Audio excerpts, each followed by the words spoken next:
네, 안녕하세요. 법무법인 후민의 민성호 변호사입니다. 오늘은 감기에 좀 걸려서 목소리가 잠겨 있는데요.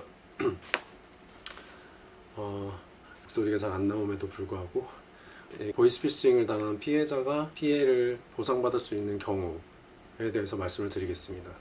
일반적으로 보이스피싱을 당하면 보이스피싱 가해자들, 즉 그 범죄자들이 해외에 이제 있거나 또 번호 대포폰 같은 걸 이용하기 때문에 검거가 되지 않기 때문에 민사소송을 통해서 돈을 받아내거나 할 수 있는 방법이 거의 없다 해서 포기하는 경우가 대부분인 것 같아요. 그런데 어떤 경우에는 그중 일부라도 보상을 받을 수 있는 경우가 있습니다. 그런 경우에 대해서 말씀을 드릴게요.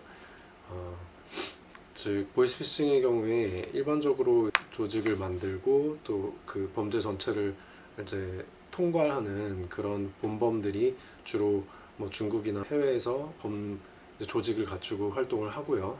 그리고 보이스피싱 그 콜센터도 해외에 있는 경우가 많죠. 그래서 전화를 한 범인이나 또 그 범죄 조직을 통괄하는 그 총체 이런 사람들은 거의 검거를 못하는 경우가 많습니다. 근데 보이스피싱으로 계좌 이체를 통해서 돈이 이체가 된 경우에 그 돈을 인출해서 본범들한테 전달이 돼야 되는데 그런 역할을 하는 인출책들은 국내에 있는 경우가 많습니다.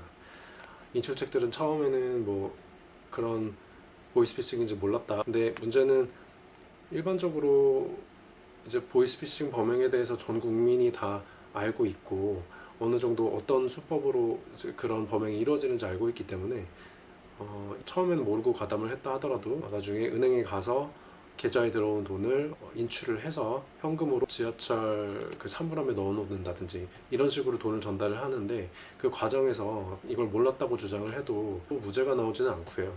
보통 중간에 어느 시점에서 적어도 알았다고 봐서 기소가 되고 실제로 벌금형을 선고받게 되는 경우가 많은 것 같습니다. 이럴 때 인출책을 상대로 민사상 손해배상을 청구하는 것인데요. 본범은 이제 인적사항도 특정이 안 되고 검거도 안 됐기 때문에 그 사람을 상대로 손해배상 청구를 하는 건 현실적으로 실효성이 없고요. 반면에 인출책의 경우에는 인적사항도 특정이 되고 또 그 형사 처벌도 받았기 때문에 이제 민사소송에서 피고로 삼아서 손해배상 청구를 하는 것이 가능합니다. 다만 이 경우에 전액이 인정되지는 않고요. 그 과정에서 원고도 즉 피해자도 어느 정도 과실이 있다고 봐서 절반 정도의 금액을 인정을 해주는 경우가 있습니다. 실제로 제가 담당했던 사건을 봐도 보이스피싱 피해액이 3천만 원 정도였는데 그 인출책은 검거가 됐고 실제로 벌금형도 선고를 받았습니다. 이와 같은 상황에서 그냥 포기를 할까 하다가 그래도 방법이 있는지 저한테 상담을 오게 됐고요.